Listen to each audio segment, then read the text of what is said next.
Hi guys, ഞങ്ങളത് വീണ്ടും എത്തിയിരിക്കുന്നു നമ്മളുടെ പുതിയ ഒരു വീഡിയോയിലോട്ട്. എന്താ ബുക്ക് എവിടെ പോയി? അല്ല നമ്മുടെ പുതിയൊരു വീഡിയോ ഇപ്പൊ സ്റ്റാർട്ട് ചെയ്യാം. അതെ അതെ. ഇന്ന് എന്താ നമ്മൾ സംസാരിക്കേണ്ടത്? ഇന്ന് നമുക്ക് ഇലക്ട്രോണിക് ഐറ്റത്തെ കുറിച്ചാണ്. അതെ, അപ്പൊ ഈ ഇലക്ട്രോണിക് ഐറ്റംസ് എന്ന് പറഞ്ഞ ഒരു സംഭവം അല്ലയോ? സംഭവം ഇന്നത്തെ എല്ലാ വീട്ടിലും ഉണ്ടല്ലോ ആ സംഭവങ്ങൾ. ടി വിയിലെ റിമോട്ടിനകത്ത് നടക്കുന്ന ബാറ്ററി വരെ. ബാറ്ററി കണ്ടുപിടിച്ചത് എത്രയിലാന്ന് അറിയാമോ? എന്താ പറയത്തില്ല, അറിയാത്തല്ലേ.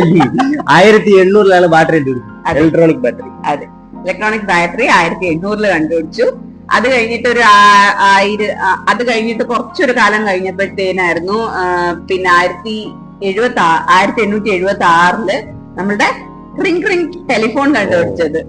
അതുപോലെ തന്നെ 1830 മുതൽ 40 നമ്മളുടെ ഒരു ടെലഗ്രാഫും അതേപോലെ തന്നെ മോഴ്സ് കോഡ് എന്ന് പറഞ്ഞൊരു കമ്മ്യൂണിക്കേഷൻ മീഡിയം കണ്ടുപിടിച്ചായിരുന്നു. ഇത് എനിക്ക് തോന്നുന്നു ആ ടൈമില് നമ്മളുടെ ഈ പട്ടാളക്കാരൊക്കെ ആയിരുന്നു മാക്സിമം യൂസ് ചെയ്തുകൊണ്ടിരുന്നത്.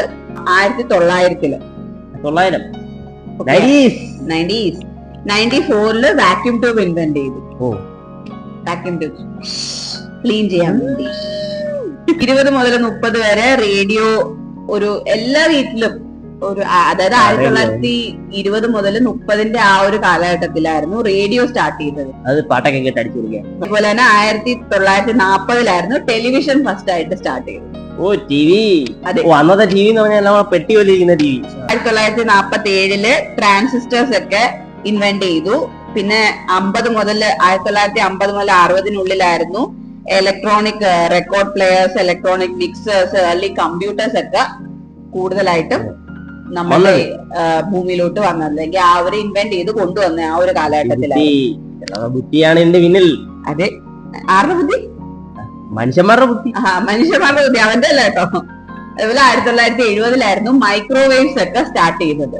അപ്പൊ എനിക്ക് തോന്നുന്നു എല്ലാ വീട്ടിലും മൈക്രോവേവ്സ് ഒക്കെ ഉണ്ട്. പിന്നെ നമുക്ക് പാചകം ചെയ്യാം, അടിപൊളി കേക്കൊക്കെ ഉണ്ടാക്കാം, അടിപൊളിയായിട്ട് കേക്ക്. 1970 വേറൊരു കാര്യം പറയാൻ മറന്നു, വീഡിയോ ഗെയിംസ് നമ്മൾ സ്റ്റാർട്ട് ചെയ്തായിരുന്നു ഗൈസ്. വീഡിയോ ഗെയിംസ് ഇപ്പൊ എനിക്ക് തോന്നുന്നു എല്ലാവർക്കും, എന്റെ കൂടെ വർക്ക് ചെയ്യുന്നവരൊക്കെ വീഡിയോ ഗെയിംസിന് അഡിക്റ്റഡ് ആയിട്ടുള്ളവരുണ്ട്. എനിക്ക് വീഡിയോ ഗെയിംസ് ഇല്ലാത്തതുകൊണ്ട് അതിന് അഡിക്റ്റ് അല്ലാന്ന്. പിന്നെ 1980 മുതൽ 90 ഇടയ്ക്കായിരുന്നു personal computers, mobile phone, CD players, camcorders അങ്ങനെയുള്ള കാര്യങ്ങളൊക്കെ എമർജ് ആയത്. പിന്നെ ഈ 2000 കഴിഞ്ഞതിന് ശേഷമാണ് നമ്മളെ സ്മാർട്ട് ഫോൺസ്, സ്മാർട്ട് TVs, പിന്നെ അതേപോലെ തന്നെ ഇപ്പം ഇവൻ ക്ലീനിങ്ങിന് തന്നെ നമുക്ക് റോബോട്ട് ഉണ്ട്. നമ്മുടെ വീട്ടിലുണ്ട് റോബോട്ട്. നമ്മൾ കാണിച്ചു തരാം നിങ്ങളെ. ഇന്ന് വരുന്നോ?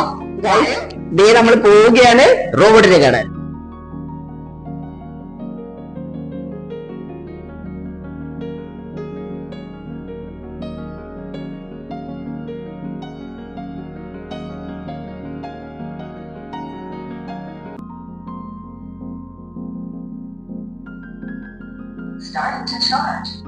അപ്പൊ ഇത്രേ ഉള്ളൂ ഗൈസ്.